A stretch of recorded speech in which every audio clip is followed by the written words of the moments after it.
You know, I really don't like this question. I mean, I can see where it comes from, and I don't fault Braxton for asking it. Oh dear, do I have to answer this one? I don't know whether this is a question I want to answer really. It's a bit awkward to admit this one.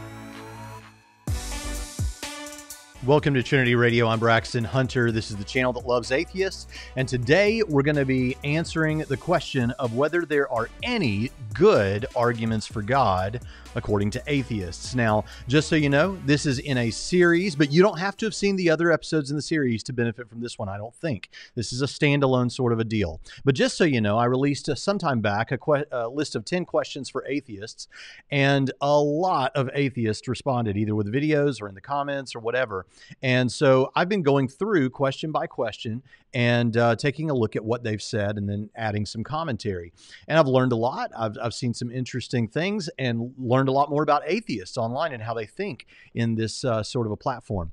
And so this question has to do with whether or not, I'm not going to play the clip of the question where I asked it, because all I really did was to say, of the arguments for God's existence, are there any that strike you as interesting or perhaps better than the rest, or count in favor, weigh in favor of theism, the existence of God, being true? In other words, I know you don't believe, I know you're not convinced, but what do you think about these arguments? Are there any that you kind of like or kind of think maybe are worth something? And so the reason that I started thinking along these lines was, as I was putting the list together of 10 questions for atheists, I remembered this clip from a movie called Collision, which involved Douglas Wilson and Christopher Hitchens. And it was a documentary of sorts about them going around and having little discussions with each other on college campuses and other places.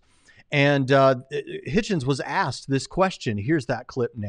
At some point, certainly, we're all asked, well, which is the best argument you've yet come up against from the other side? And I think every one of us picks the fine-tuning one as the most intriguing. The Goldilocks. Yeah. Yeah. Okay. Fine-tuning the 1 degree, well, 1 degree, 1 hair different to nothing.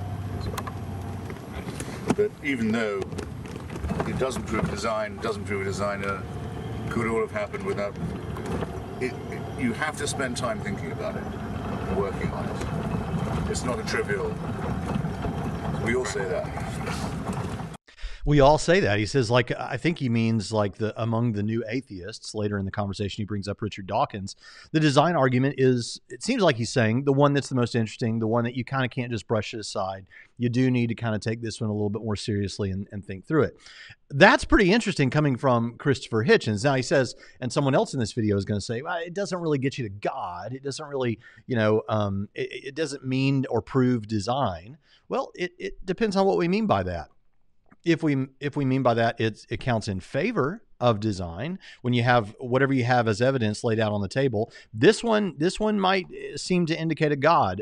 Doesn't mean it proves it, but it seems like maybe it's a valuable thing to put in that basket, the basket for God, if we're trying to decide whether God exists or not. It seems like that's what he's saying. It depends on what you mean by prove. If you mean by prove, it makes it absolutely certain. Well, that's not what most apologists are going for.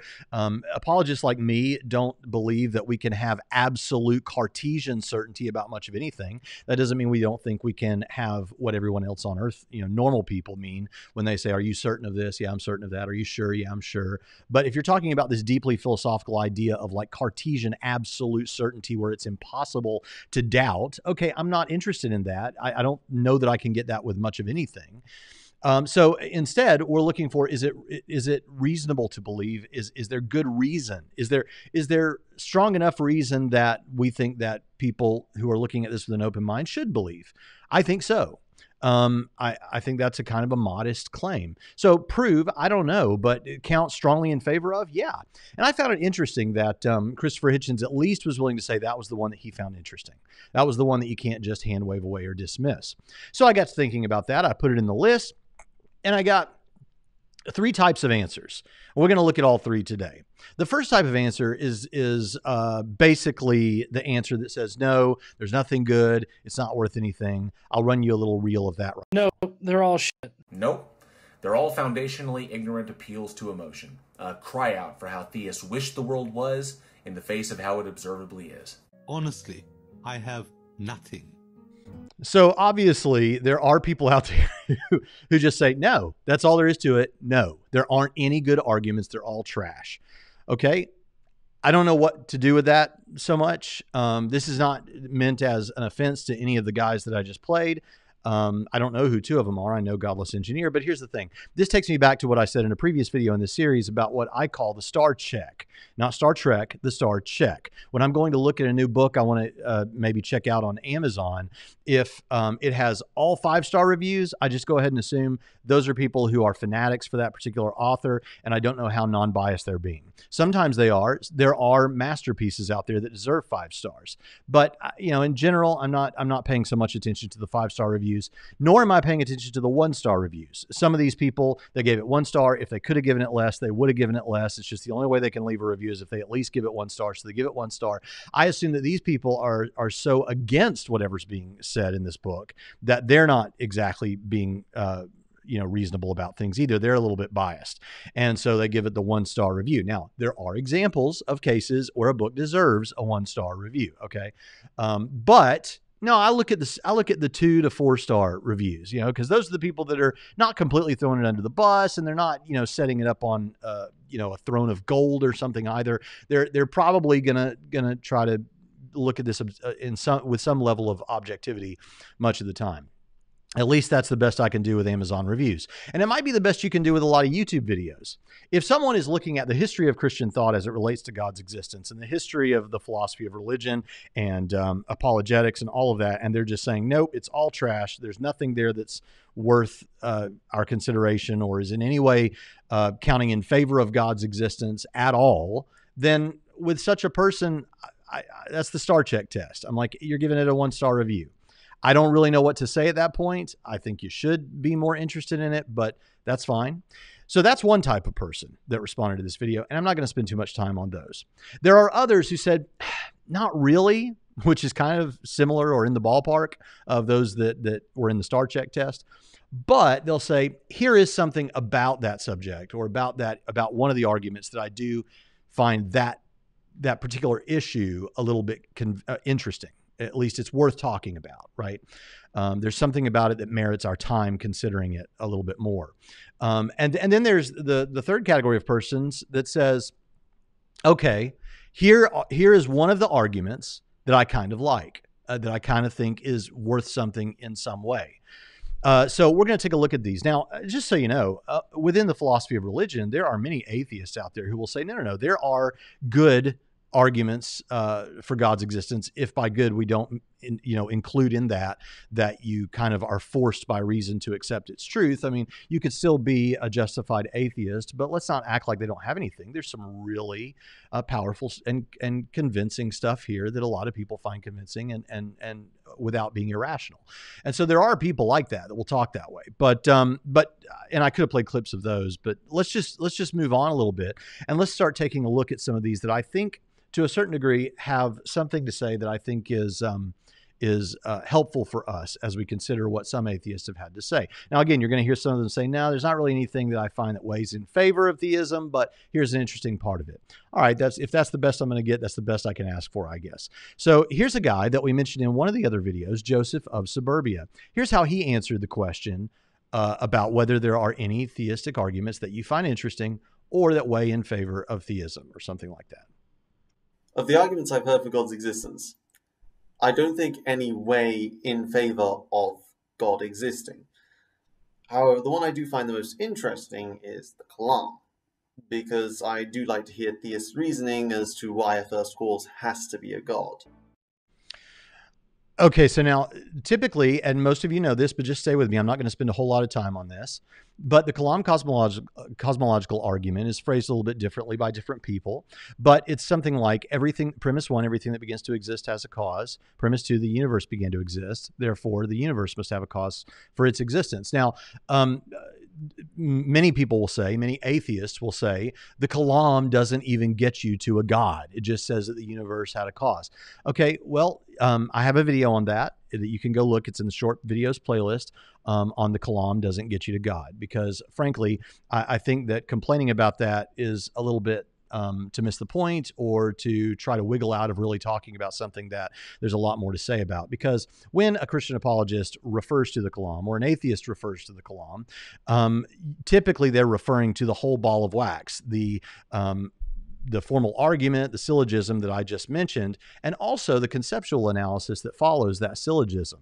That is to say that if you take the syllogism to get you to the universe has a cause, then the analysis to what that cause must be like or what it reasonably is like. And so what I've said before is saying that the Kalam doesn't get you to God and so it's not about God or whatever. I know that's a popular thing among certain atheists, but the thing about it is it's kind of like saying cigarettes don't cause cancer. If I say cigarettes cause cancer, you know what I mean. I mean, right now, I'm sitting in a building, and probably within a mile of this building, there are thousands of cigarettes. And I'm not worried that any one of them is going to cause me cancer. In fact, I could have a box of cigarettes sitting in front of me right now, and I'm not worried that it's going to cause me cancer. I don't, but if I did, I wouldn't be worried that it was going to cause me cancer. In fact, if I took the cigarette out and held it in my fingers, I still wouldn't be worried that it's going to cause me cancer. What could cause me cancer is a much fuller explanation. If I put the cigarette in my mouth, light it, inhale through the filter into my lungs, over time, given a lot of other medical things that need to be described in that process, it could be dangerous to my health in a variety of ways. And one of the possibilities is it could give me cancer. But all of that is presumed when I say something like cigarettes cause cancer. And you know what I mean. That's why the Surgeon General warnings say it as bluntly as they do. And to say, no, now cigarettes don't cause cancer. Cigarettes in and of themselves don't have anything to do with cancer. Well, we all presume that what we're talking about is a process that involves human beings and the inhalation of smoke that contains carcinogens into our lungs. Okay, we get all of that. Similarly, when we say the Kalam, most people in this discussion are talking about the syllogism that I just gave. Everything that begins to exist must have a cause. The universe began to exist. Therefore, the universe must have a cause, and the conceptual analysis that follows it. Now, this individual is I think giving us, for the sake of discussion, the syllogism and that the universe must have a cause, and then wondering why is God not that he's asking us, but he likes to hear theists explain why God is the best explanation. Well, let's not let him down. I'll tell him why I think God is the best explanation. Because if we're talking about the cause of the physical universe and things can't cause themselves to come into existence, then what is it that the universe is made of? Because whatever is comprising the physical universe can't be the thing that caused the physical universe to come into existence. Well, generally speaking, time, space, and physical matter. As difficult as it is for us to imagine, time is a part of the physical universe, space is a part of the physical universe, and even though it's difficult for us to conceive of an existence where time is not or space is not, if the physical universe began to exist and it's a universe of space, time, and matter, then it's at least on the table that the cause of the universe must not be those things, because wherever you find those things, you're still looking at the thing that was caused that you're trying to explain. So the cause of the physical universe must be spaceless, timeless, and non-material, because those are the things that the universe is, and those are the things that we're trying to explain. So spaceless, timeless, non-material. Are there things like that? Perhaps abstract objects like numbers or the laws of logic might fit the bill. The only problem with those is they don't have what philosophers call causal powers. They don't do anything. You need something that's spaceless, timeless, and non-material that can cause something to happen. Well, there's another thing about this. It has to be powerful enough, whatever the cause is, to bring the universe into existence or to cause its beginning. And also, in a state of timeless nothingness, in a state of where you have no space, time, or matter, it has to, in order for something to happen, it can't be a deterministic cause, like dominoes falling in a chain, one thing leading to another, because there is no space or time for this determinative process to take place in. It also can't be random, because there's no time or space for random things to take place in. And so you're not going to come up with an event causation model. It's going to be something like a state event causation model. And if you have no determinism and no randomness, what's left? It seems the only thing that's left is a libertarian choice. And what sort of things have libertarian freedom and make libertarian choices? Minds do. So in just a few minutes, we've got a spaceless, timeless, non-material, sufficiently powerful, we could say sufficiently wise mind as the best explanation for the beginning of the universe. And if one were to say, yeah, but you can't give me an example of a mind that is independent from a physical body. This argument also is an argument for a mind independent of a physical body. So therefore, what you get in the conceptual analysis, I think, is God. And oftentimes what you'll see is when people try to, I think we saw this in one of the very last videos I made, is that when someone tries to come up with something else that would fit the bill of God, fit the bill in place of God and achieve all of those things, they end up describing God, basically. They end up describing something that is so close to God that we might as well recognize it as God. That's how we get to God with the conceptual analysis. Now, I partly gave that because that's going to come up again in the very next question when we take a look at Steve McRae on his channel with some other guys. And I can't remember the name of their channel. I'm sorry about that. But anyway, let's see, reasonable, something with reason. I'm sorry, guys. I should have looked this up. But they're really nice guys, and I like these guys. And they've been hospitable and charitable in the past, and so is Steve McRae. So let's take a look at what they have to say about this question as well. So here's that. No. The only one that I find of interest, and I do like the argument from Contingency, even though I don't think it actually gets you to a God, but at least is an argument to say, if you don't have a brute fact, if you don't accept that there's an infinite regress, then if there's a metaphysical necessity, what would it be? And theists have every right to posit a God for that metaphysical necessity.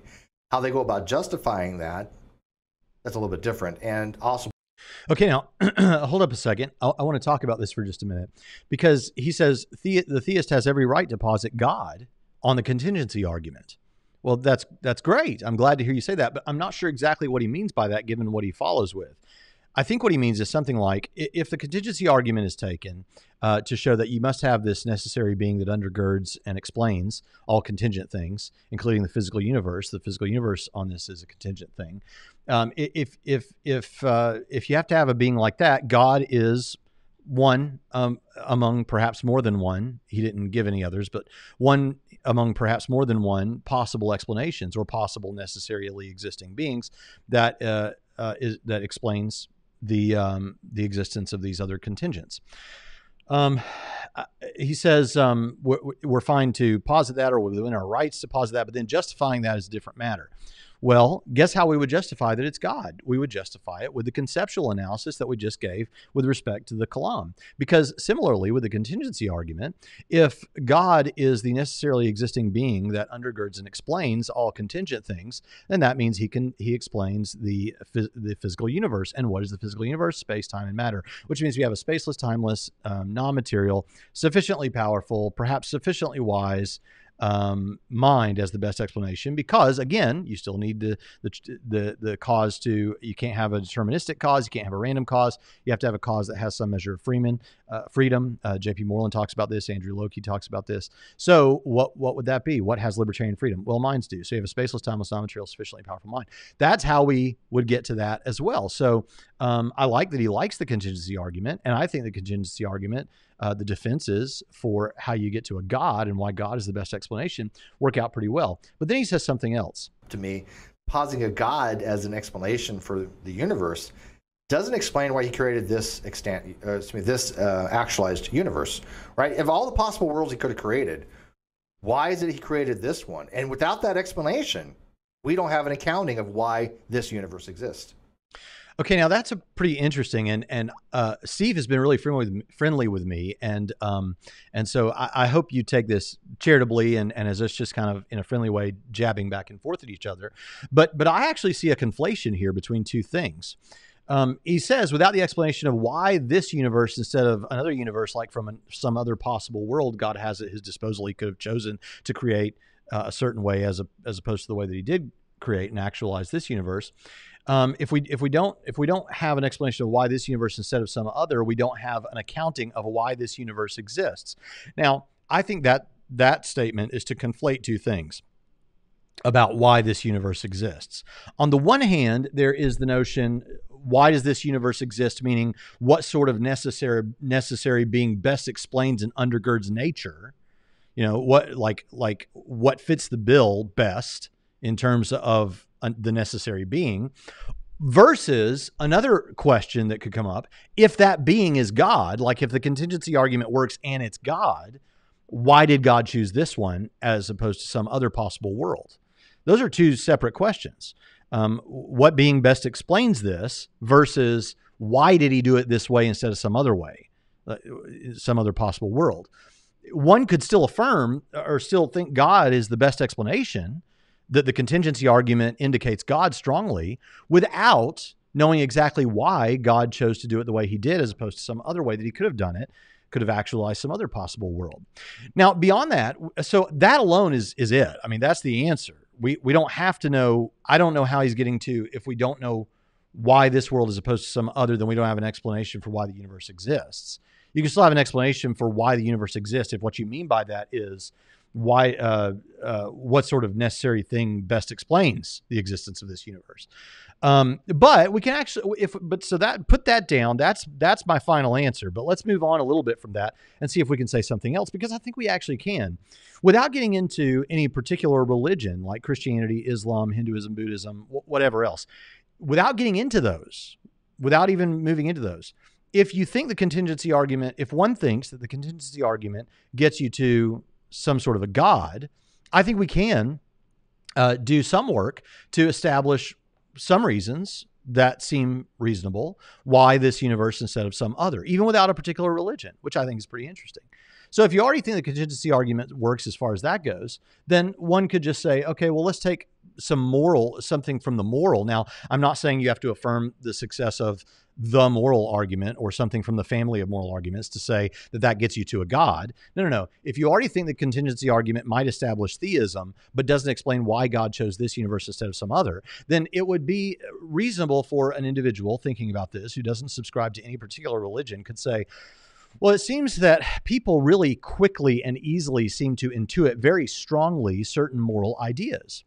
And whether you want to get into whether that's objective or subjective is irrelevant to this, because if this God actualized this world, then it seems that it wouldn't be a big leap to say whether these moral inclinations that we have are for the flourishing of our species or come about by evolution or herd mentality or groupthink or whatever it is. So, even if it's a convention, it seems that this God wanted to actualize a universe where people had would develop these moral ideas that they seem to share, the ones that they seem to share.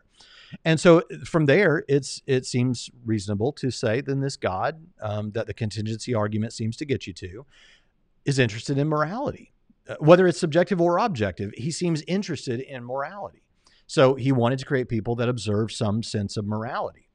And so, yeah, but what about all the evil and all those kinds of things? Well, theologians and atheologians have been discussing this without pointing to a particular religion for a long, long time. If you think that morality is something that this being is interested in, well, then I'm not the first to say that perhaps the greatest expression of the moral values and goods that we have and duties is if they're freely taken, like if someone freely does this. In other words, they have free will. And so that would, again, as people use the free will theodicy and free will defeater to the arguments from evil, that would explain perhaps why this universe generally looks the way that it does, because if you're going to give man free will, he's going to use it for both good and for evil. And so that would be one explanation. Perhaps another explanation, if you don't like the free will answer, is one of the other major theodicies, like perhaps the character building theodicy that says such a God might know that experiencing evils will, some measure of evil, will help develop our moral character and integrity. And so that becomes an answer. Ultimately, though, whichever of these you take, or if you don't take any of them, the answer that could be given is because, without knowing any of that, is just to say, well, if we think that this God, if we think the contingency argument gets us to a God as a creator, or as the one who explains all of contingent reality, including the physical universe and everything in it, then what that tells us is that this is the universe that best met whatever goals he has. And then everything we said about the problem of evil and all that sort of thing is just trying to figure out further what seemed to be his goals. And so I think there are things we can say about that. But back to the original statement that I made where I said, final answer, the fact is even if we don't know any of that, it's not true that just because I don't know, or any theist doesn't know why God chose to actualize this possible world instead of some other possible world doesn't mean that God is still not the best explanation for the existence of this world. That's what I'd say about that. So hopefully that's a little bit helpful. We'll see what Dave has to say. Exactly. for me, I chose to answer this one with the argument from design. There's something intuitional about it.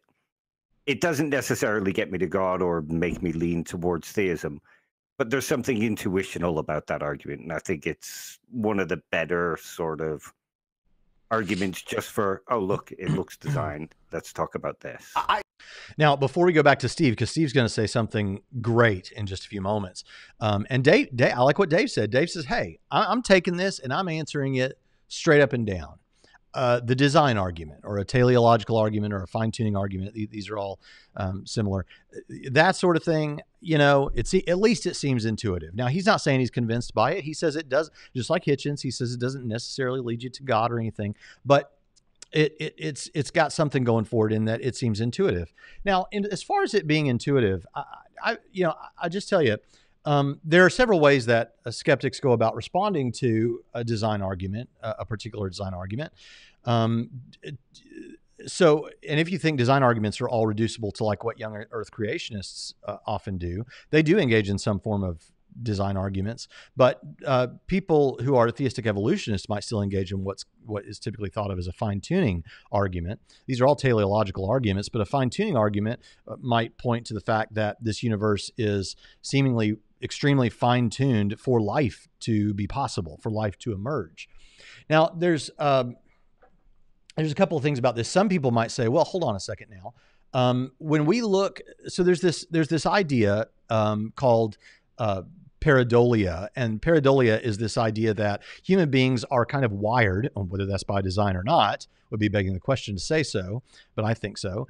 We seem to be wired up to recognize or look for design and think we found it when it's not really there. We see patterns. If I drew a circle, 2 dots, and then like a half circle underneath it, you would see a smiley face. And you would recognize that as a smiley face, even though it's just some lines, right? If you look up into the sky, you see what looks like maybe a rabbit in the clouds, but it's not really a rabbit there. It's just a cloud. It's not a real rabbit, but you're kind of geared up to look for that sort of thing. That's why when we look at the surface of Mars, we think we see what looks like some sort of face or whatever. Or we look at the moon, we see the man in the moon. You know, these kind of things happen perhaps because of this principle of pareidolia. Now, some people say that's why we think we see design in nature.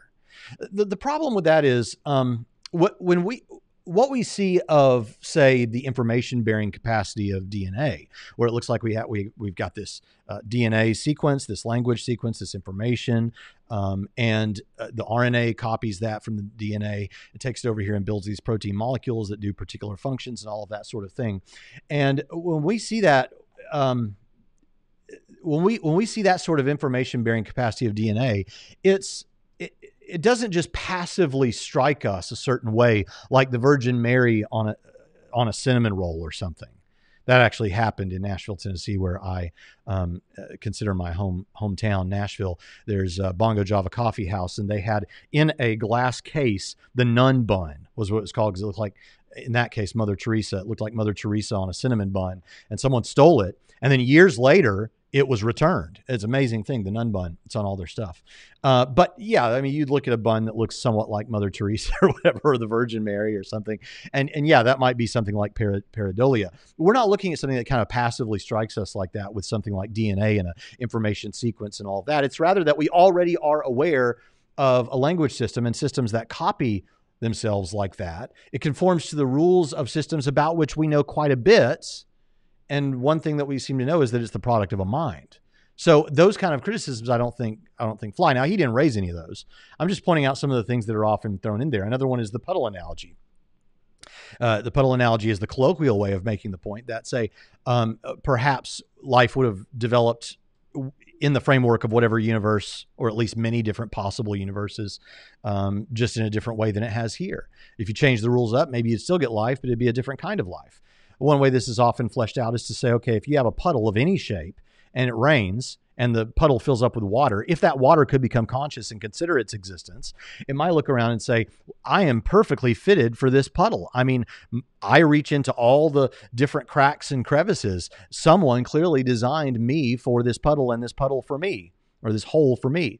The problem is, of course, we know that water just naturally fills into its surroundings like that. But that's thought of as an example for this. Of course, it's a terrible analogy. And I encourage people to go check out Luke Barnes when he was on Capturing Christianity, discussing fine-tuning arguments. He's been on there a couple or three times, but the first time, I think, is talking about fine-tuning arguments is really my favorite, because he talks about this very issue of what if the universe was different and how could life have emerged there, and what is that like? And it's more sciencey than I'm prepared to get into or prepared to handle. But I can say this much that's on my pay grade, which is to say any old hole in the ground can hold water, but not any old universe can sustain life. And that really gets to the heart of this thing. Typically, when someone like, say, William Lane Craig brings his design argument, he offers three possibilities. There's physical necessity, chance, or intelligent design.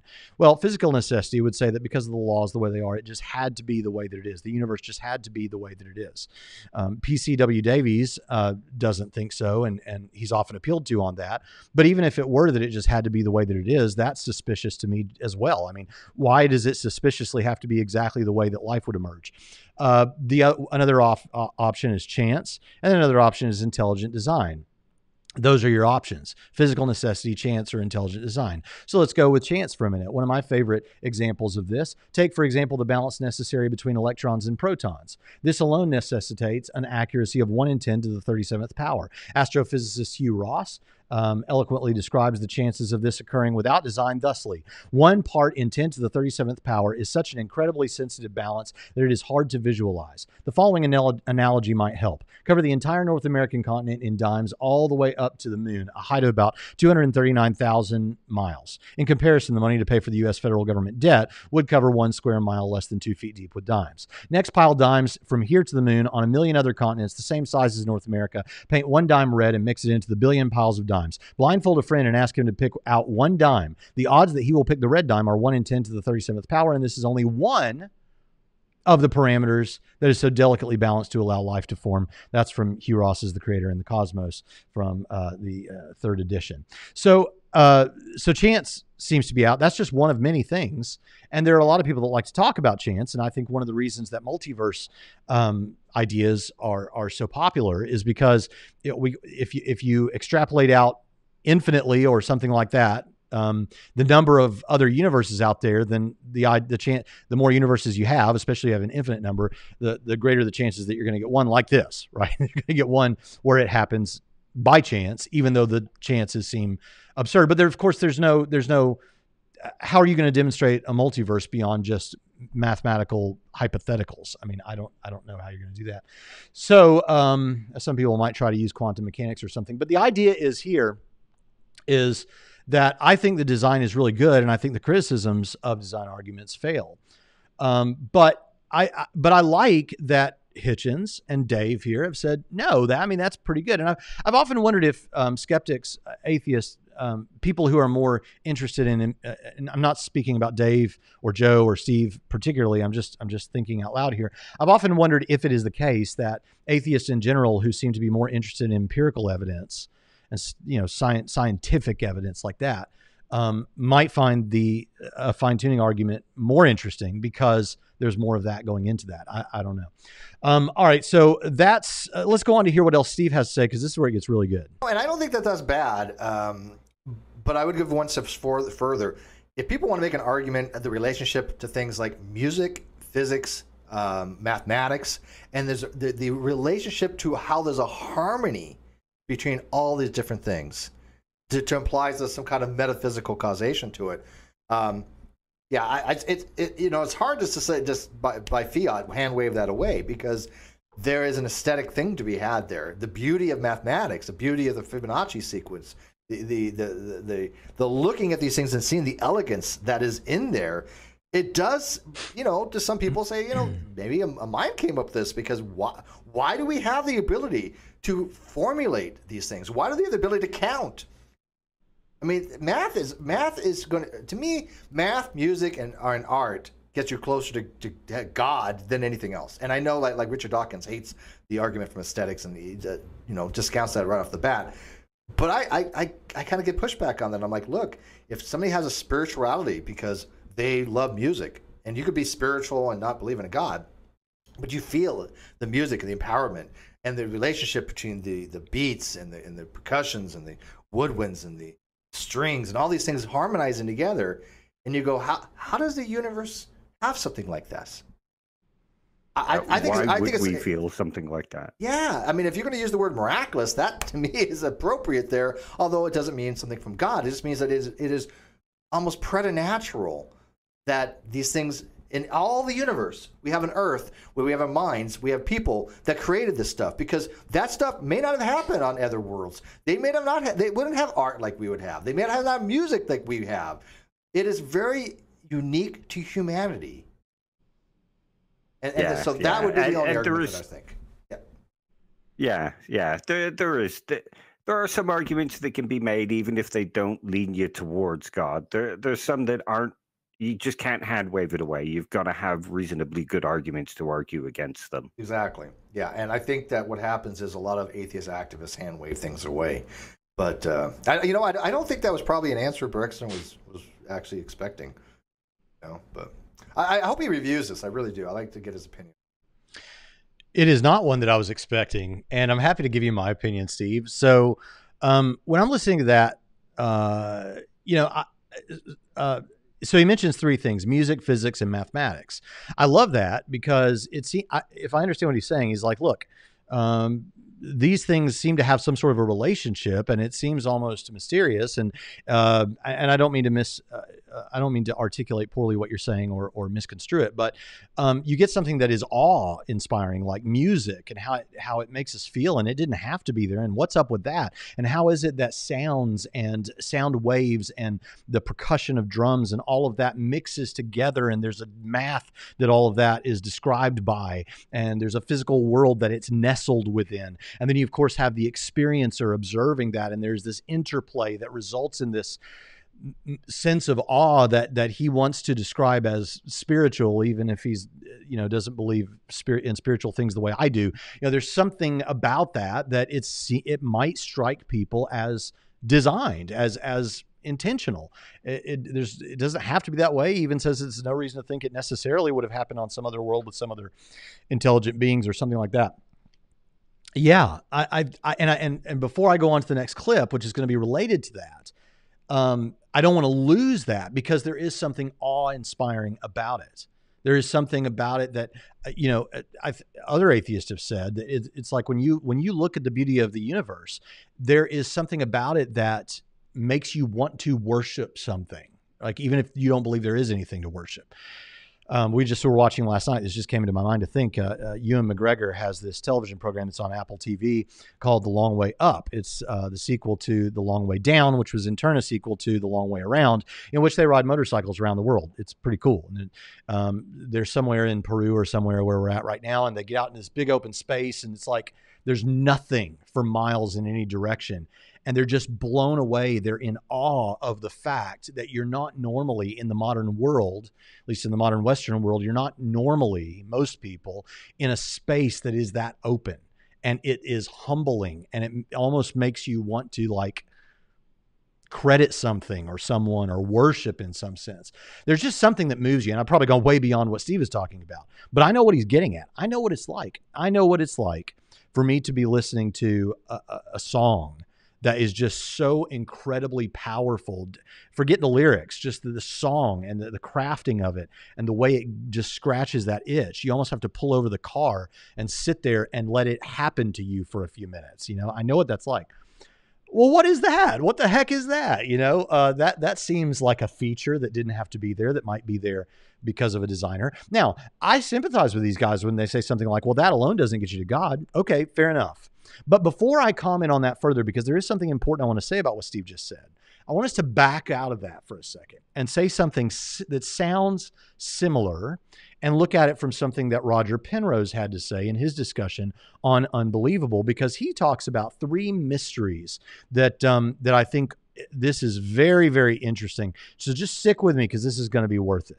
Mystery number one is the fact that this world of physics seems to depend so extraordinarily precisely, and the more we explore it, the more precise we see this is. It's so precisely guided by mathematical equations. So we have these mathematical, let's not just say equations, that's a bit too specific, mathematical principles, yes, which govern in such a precise way the way this physical world operates. And there is, if you like, a huge mystery. I'm calling it a mystery. These things, we're never quite sure whether... is this what Eugene Wigner famously Yes. spoke as the unreasonable effectiveness of mathematics? It just seems to be an extraordinarily remarkable fact that mathematics, that the universe seems to be written in that language, and that we can discover it. That's exactly it, yes. Yeah. Now, okay, it just shows that the mathematical theories, when we really understand them and when we get them right, they're still not quite right, that's clear. But nevertheless, the precision is extraordinary. So that's mystery number one. Mystery number two is, how is it that conscious experience can arise when the circumstances seem to be right? Now, it doesn't seem to be probably, I'm just guessing, but I don't think it's present in that glass or in the water in the glass. But nevertheless, it seems to come about certainly with human beings, and I think with other animals. I don't think it's unique to human beings. Certain brain structures somehow seem to give rise to to this consciousness. And there is a genuine mystery, I think, and it's not just a matter of complicated computations. There's something much more subtle going on. So that's mystery number two. And mystery number three is our ability to use our conscious understanding to comprehend mathematics and these very extraordinary, self-consistent but deep ideas, which are very far from our experiences. So that's how we comprehend mathematics, if you like. And in that, So this may not be exactly what Steve was getting at, may not be at all what Steve was getting at, but he had mentioned music, which is something perceived by conscious observers, physics, talk about the world, and then mathematics, and the interplay that is there. And what Roger Penrose is talking about here is, he's like, look, this is strange. These are three mysteries. You've got the mathematics, right? The mathematics is, I'm going to use my own language here, but let's say we've got three categories of things, right? You've got mathematical principles, and perhaps numbers or abstract objects or whatever, but even if they're not, you've got this world of mathematics that is not dependent on the physical universe. And then you've got the physical universe, and these two things are not in any way directly connected or whatever, but yet the physical universe is described by mathematics to an incredible precision. And I actually edited that clip a little bit for time. I encourage you to go check out the whole thing. It's all really good, but he actually talks about how precise it is. So you've got those two things, and then you've got this third category, which is consciousness. Now, I don't know that Steve, and I know a lot of atheists wouldn't go this far, but he's saying, I don't think you can just say this is just really sophisticated computations. There is something far more mysterious going on there. Okay, so you've got this consciousness that is weird. That's one category. You've got the physical universe, that's another category. And then you've got mathematics, which is another category. And somehow the mind is able to perceive these numbers and think about them in a way to apply them to the physical universe. And the physical universe is explained by these numbers, not explained like in terms of its existence, as we were talking about before, but there's an applicability there that's amazing. And what is up with that interplay of these three different categories? That is really interesting. That is really strange. And what would explain it is if what was fundamental to all these things is a mind that intended for this interplay to exist, to be there. That the physical universe was written almost with this language of mathematics, and that these minds were meant to perceive of that and function within it. Now, even if you don't think like let's take what Steve said, which has more of the feels, right, because of the aesthetics and the beauty of it and the awe and all those kind of things. Let's take what he said. Let's take what Penrose said, and even whether those are similar or completely different. Let's not build them into big, structured, formal arguments, okay? Let's drop that for a second. Let's just say that those are pieces of data that we agree are true about the world. Like, you don't have to actually agree that in the Platonic elements or these sorts of things, but just to believe that whatever that is, it is happening. that you as an agnostic, Steve, or you as an atheist, Dave, or whatever Dave is, I don't know that he's an atheist, but you as an atheist listener and me as a Christian, that we all agree that's happening. That stuff is going on. Okay. Now, you may not build an argument from that all. I think one could, and one has. But just as a data point, just as a piece of data about the world. Now, let me just stay with me. Don't go anywhere. Just stay with me for just a moment. We've only got a couple more clips, but I want to just very quickly sketch out for you something. In my first question in this series of 10 questions, I asked for people to give me some things that are facts about the way the world is that we agree on, that I agree, that Steve agrees, that we all agree these are facts about the way the world is. And that atheists think that their worldview that includes an atheistic position explains better than my worldview. In other words, let's look at the facts and say whose worldview makes the best sense of that. And a lot of people didn't like that. A lot of people found that difficult. It's a form of abductive reasoning, inference to the best explanation. It's also a form of worldview analysis. But a lot of people didn't like that because they said, well, look, even if your theism or your Christian theism can account for all these things, it also accounts for nothing because I don't believe that your Christian theism is true. Hold on a second, though. This is not that weird. We do this all the time. This is what I'm trying to get at. So let's imagine this discussion of the data points and the cumulative case for one's worldview that we're building out of them, like individual pieces, individual tiles in a mosaic. So you know what a mosaic is like. You've got a floor or something that is made out of all these tiles, and it makes a picture because each tile is colored just a little bit differently. And so when they're all together in the right order, they make a beautiful picture of something, Jesus or Richard Dawkins, whatever you like. And it makes this picture. But if you only have one of these tiles, it doesn't make the whole picture. You can't tell anything from that one tile. Well, what I'm suggesting is that each of these data points that we put together, like in mind, we might say, and we don't have to rehash all of this. People that respond to this video, you don't have to rehash all of this. This was in video 1, but like I might say, our understanding of beauty, the free will, at least the whether you believe free will is real or not, our impression that intuitively that we have something like free will, morality, the rapid expansion of the early church, design, not in the form of a big design argument, but design in the sense that Dave brought it up. It's just strongly intuitive. There's a lot more things, near-death experiences. We could talk about all kinds of things. And I'm saying these are all little data points that we agree are true. Like whether you believe near-death experiences are in any way supernatural, you believe that there is something happening, right? Even if you think it's chemically induced. All right. So with any one of these data points, I get that atheists have an explanation from their perspective. I don't think like, oh, you can't explain this. I'm not one of those kind of guys. You have an explanation. What I'm saying is when we put all these data points out there on the floor, all these tiles, and we arrange them, do they arrange better into Jesus or Richard Dawkins, right? When we have all these facts about the world in this realm that we're talking about on the floor, the picture that emerges, I suggest, is a picture of theism, or in my case, Christian theism. Now, come back to what we're talking about with Penrose and what we're talking about with McRae. They are bringing out a fact about the way the world is that I suggest is a data point, right? Maybe 2 data points if you think they're substantially different. And yeah, an atheist could say something about how they explain that. I think they have a tough time with consciousness, but that's precisely the point. If you want to go with some kind of panpsychism or something, I don't buy it. And I don't think that makes the best sense out of this tile, out of this data point.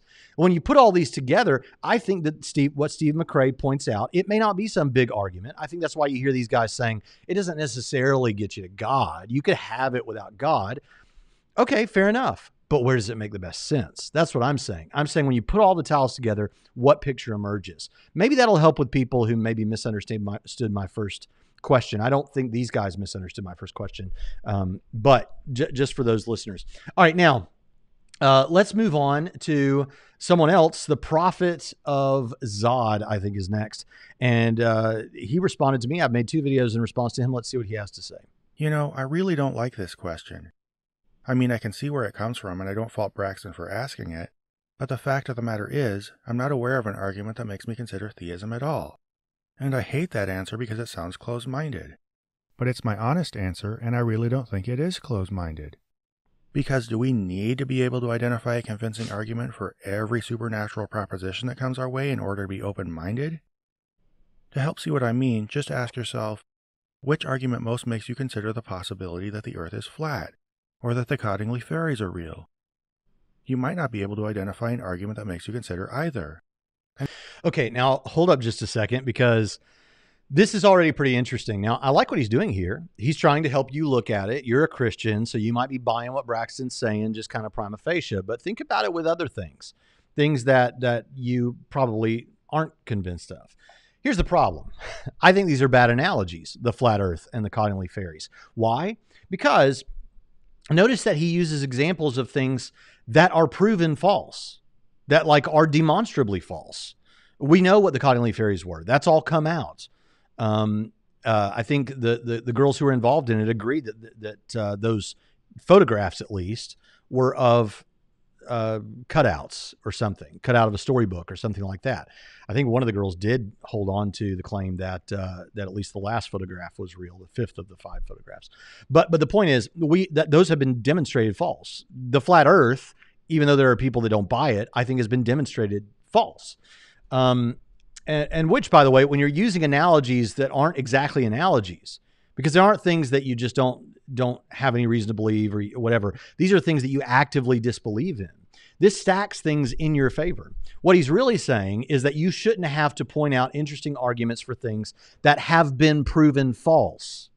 Both the flat earth and the Cottingley fairies are items that I take to have been demonstrably proven false. This is a bad analogy. And if Prophet of Zod is a lack theist, like a lack of belief atheist, and I don't know that he is, but if he is, then it also commits what's been termed, and I feel like a jerk every time I say it because it's my name, but the hunter's dilemma.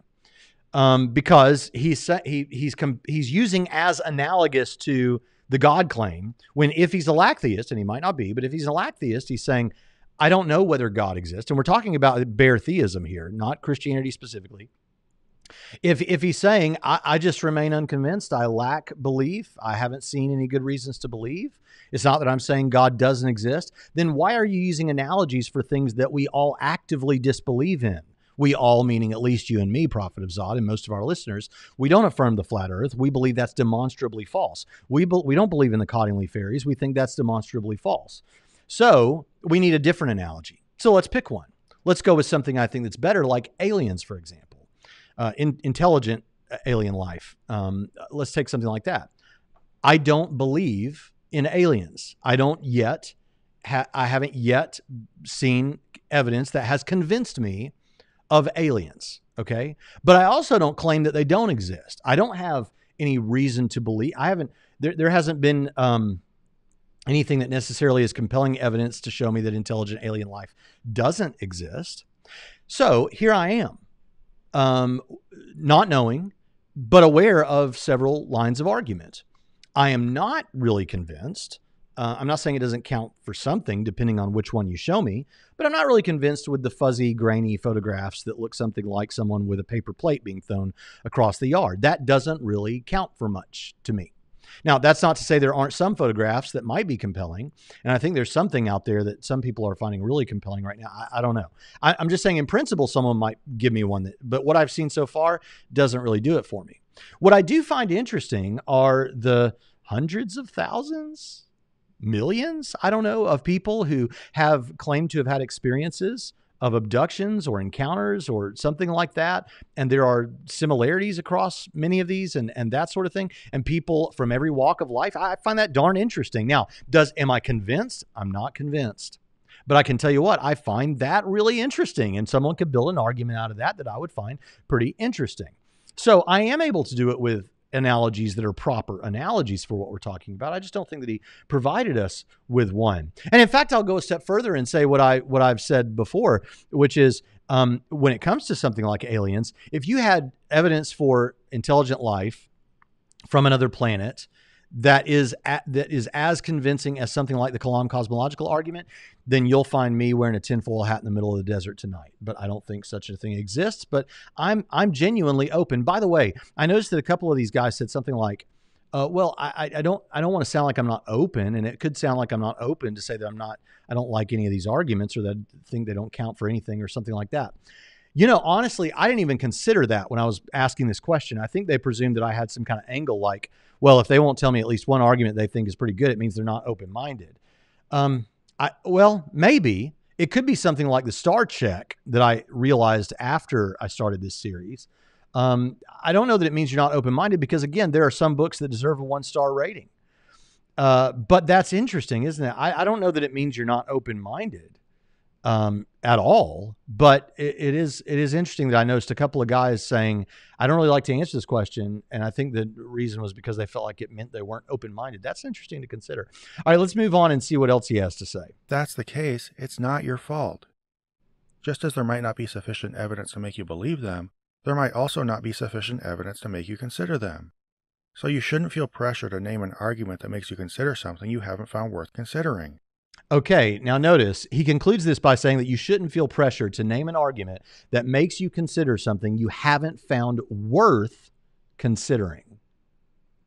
Am I to take Zod as saying here that despite running an atheist YouTube channel and responding to Christian apologists, he finds the subject not worth considering about God?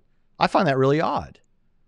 I mean, it could be. There's nothing inconsistent. He could say, no, I'm running this channel. I don't want to speak for him. He could say, I'm running this channel because it's entertaining for me to talk about, or I think that religion causes some damage, and so I want to counter it, but yet still maintain that he doesn't find it worth considering. Or maybe he's just thinking of a hypothetical person out there who's not as invested as he is because he has a worldview-related channel who might not find it worth thinking about. But that strikes me as very odd for someone who runs a YouTube channel that promotes atheism to say that, or to indicate that, I don't know, is he saying it about himself or somebody else? In some way indicating that this might not be worth considering at all. I don't know. That seems weird to me. All right, let's keep going. I'd bet theists, looking in from the outside, can clearly see how this is fair for other propositions. And while they may think theirs is better evidence than the rest, they should have the self-awareness to recognize that they're looking at their proposition from the inside, and to recognize that everybody thinks their supernatural proposition is better evidence than the rest. That said, well, no. Okay, hold up now. That's an interesting point. Christians could see this, I think he's saying, by looking at this, maybe looking at other religions from the outside. I think somebody says something like the outsider's test of faith or something. I don't know, something like that. And I should be able to see that, well, I shouldn't have to tell you which argument for a particular religion I think is better than the others that they offer. Well, actually line up your arguments for Islam or for atheism or for Hinduism. If you give me several arguments, I think I could probably tell you which ones I find more interesting than the others, even if I'm not convinced by any of them. When it comes to atheism, for instance, I'm able to do this. I am able to tell you which arguments I think are better that atheists offer. I think that specifically the evidential arguments from evil are pretty good. Not good in the sense that I think they demonstrate the truth of atheism or something like that, but good in the sense that they're really convincing to a lot of people. They're really compelling. There might be something intuitive about them as well. They make you stop. I think Christians should not, and theists in general, should not just hand wave these and dismiss this. It requires some work, like Hitchens and Dave said about the design argument. I think that there's something to these. Now, in the book by Daniel Howard Steiner, edited by Daniel Howard Steiner, The Evidential Argument from Evil, I've mentioned a few times, someone in there, and it might have been Draper, says something like, since it's a probabilistic rather than a logical argument, the evidential argument, then if any of the theistic arguments work, well, then that's game over for this argument.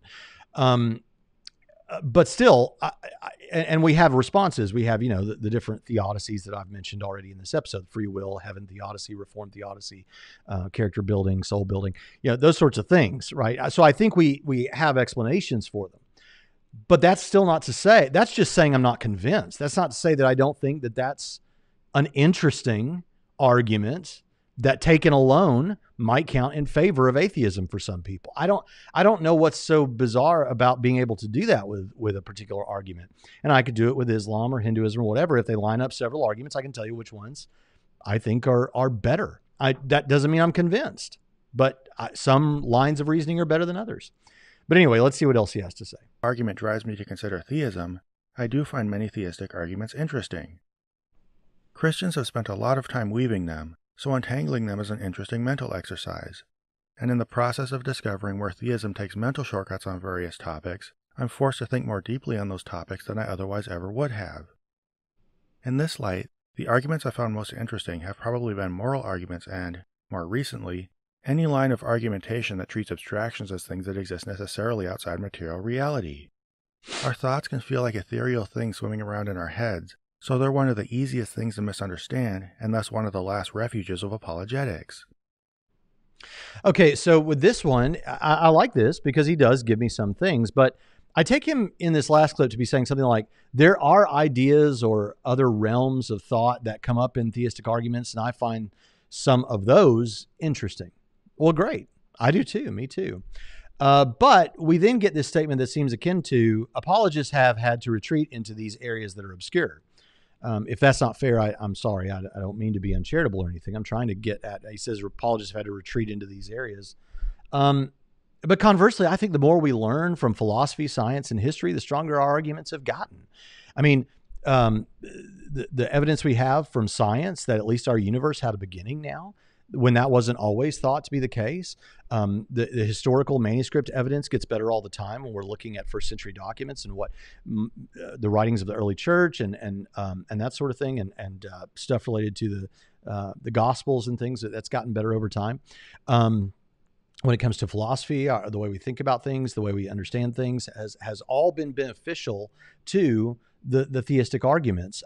The design, I mean, when you talk about, the more we understand about the cell and we understand about DNA and all those kind of things and the complexity of our universe and how big it is and how unlikely it is that life would form. I mean, all of these kind of things have only made it stronger. So I don't understand this idea that we have to retreat into some kind of obscure realm.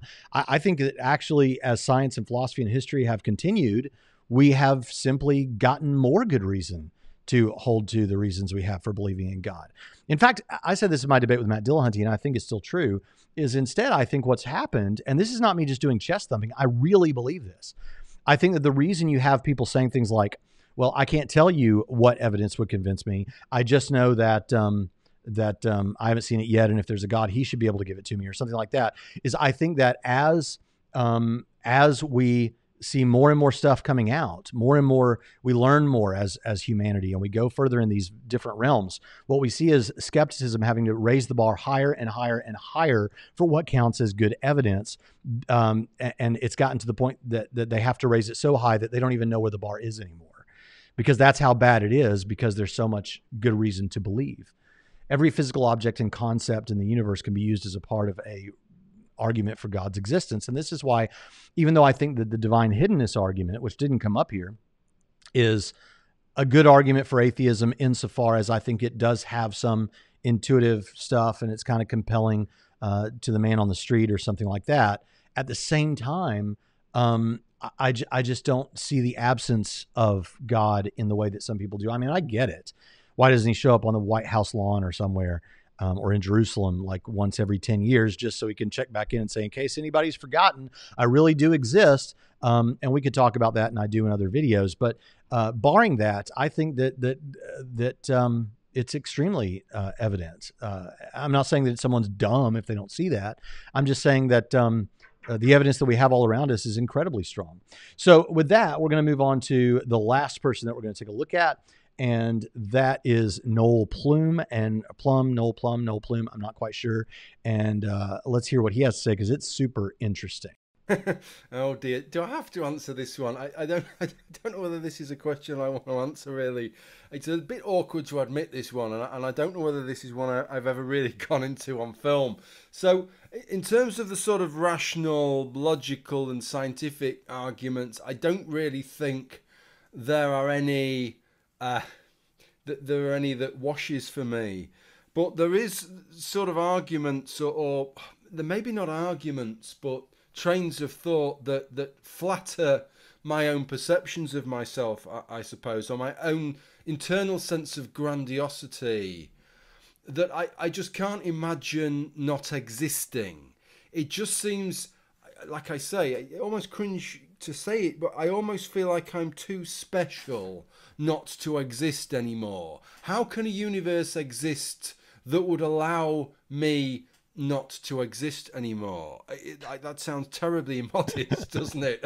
And even as I'm saying it, I'm thinking, how does that come across? But I doubt I'm the only person who thinks like that. It's probably part of our sort of evolutionary adaptation to sort of avoid death, that I'm trying to appease that and figure some way in which I can kind of continue existing indefinitely. That it's just hard for my brain to pass the idea of my own non-existence. But there are times definitely where I feel like that, where I find it hard to comprehend the idea of me not existing. And in those times my brain does grapple, trying to find, is there some way, is there some logical thing that could lead me to believe or presume that there is some way that I could survive my material demise. The logical side of me always takes over and arrives at a no, which is always somewhat depressing at the time, I must admit. But I would say that is as good as it gets. It's not an argument. It's not a religious argument, but it's an emotional appeal. An emotional tug that sort of flatters my own sense of personal grandiosity. And I think most humans have that sense of personal grandiosity. It's not necessarily that we think we're better than everybody else, but that we somehow feel that we're so special. That we're so special as a sort of sentient, self-aware agent, that how could we possibly not continue to exist? Yeah, so now this one's interesting. First of all, every time I see him, he's just hilarious. But here's the thing. I like how open he is about that, because I know there's a lot of people who would just be like, well, that's dumb. Don't you know that you didn't exist for a long time and the world went on fine without you or something? But there is something interesting about this. First of all, it reminds me of the C.S. Lewis quote that always gets rolled out, that if I find in myself, he's talking about how he has, if he desires food, well, there is food. If he desires water, there is water. You could do it with sexual. If I have a sexual urge, there's sex. There's all these different things. It seems like if you have this yearning, there is something in this world that in some measure for some time does satisfy that to some degree, but there is a longing that I have that is for something that nothing in this world offers. So clearly it seems I was made for another world. Well, I'm not saying like as an argument, like that's convincing or compelling, but you think about it, there is this longing that he's describing that nothing in this world will satisfy. And ultimately this world will dissolve in him. On his perspective. Now, I actually, he says that the way he makes sense of this, the longing that he has, is it's a desire for self-preservation or something. It's that everyone probably thinks about themselves. I'm that special that I just can't imagine the world going on without me or something like that. But I'm not sure that's a good explanation. Maybe for him, maybe with what he's experiencing. But I've never had that particular intuition. I have had that intuition about other people. Let me tell you what I mean. So with myself, I could easily enough go with what many people say, which is, well, the universe existed. I wasn't there when the Egyptians built the pyramids or whatever. And even though I can't like actually conceive of what non-existence would be like, because it wouldn't be like anything to me, I would just not exist. I'm aware that there have been times where I didn't exist. There was a time when I didn't exist. So it's not that big of a deal, even like for me to conceive of my non-existence. On the other hand, I had a really close friend who was a pastor who died at 88 years old. He pastored one of the largest Southern Baptist churches in Nashville, Tennessee for a long time. And I went and spoke at his church every year for about 11 years until he died. And it was somewhere in the early teens that he died, 2012, 2013, something like that. I spoke there the last time. And he died. Now, he was very cogent and aware right up to his death. Likewise, a friend I had who was my children's pastor when I was a little kid, and then was the children's pastor at one of the churches that I pastored. And his name was Brother Alvin. He always wore an Alvin and the Chipmunks pin on his tie. And Brother Alvin had a big personality. Well, now, anyone who's ever lost someone close to them like that can probably connect with this. But as I sort of philosophically thought about it as I was at both of those men's funerals, I'm looking at their body. I'm seeing them dead. I know that those neurons are not firing. That heart is not pumping blood. But the notion that that personality does not exist struck me as absurd. I'm not saying it is absurd. I'm saying it struck me that way. The idea that Bob Mowry, who was the pastor, that he doesn't exist. Of course he exists. He doesn't exist here, but he must exist somewhere, because the idea that that personality is just nowhere, is just gone, seems on the face of it dumb. You know, same with Alvin Pollard, the guy who had such a personality. So I'm not saying that's like a big argument or something. Like, I agree with him. I wouldn't make that into an argument. I don't use that as an apologetic. But I have to admit that whether I should or not, in my own thinking, that kind of serves as a little tiny part of this mosaic that we're building on the floor. It's a data piece that we sense that needs to fit in somewhere. And so perhaps it would be a part of a cumulative case like that, where it's a piece of the mosaic, or a thread, that one thread among many that makes up a tapestry that has a beautiful picture of Jesus or, say, Richard Dawkins. I think that tapestry is of Jesus. I've really enjoyed this. I hope you have. Listen, if you appreciate what we're doing, subscribe to the channel, click the notification bell. But hey, if you really appreciate what we're doing, then you can help us out by partnering with us at patreon.com/TrinityRadio. I hope you'll check out the other shows in the Trinity Commission: Leighton Flowers at Soteriology 101, The Bible Brodown with Matt Chisholm and Billy Wendelin, Chris Date over at Apologetics. I think you'll get a lot of good stuff out of all of those. I've been on all those shows. They're great resources. And with that, I'll see you next time on Trinity Radio.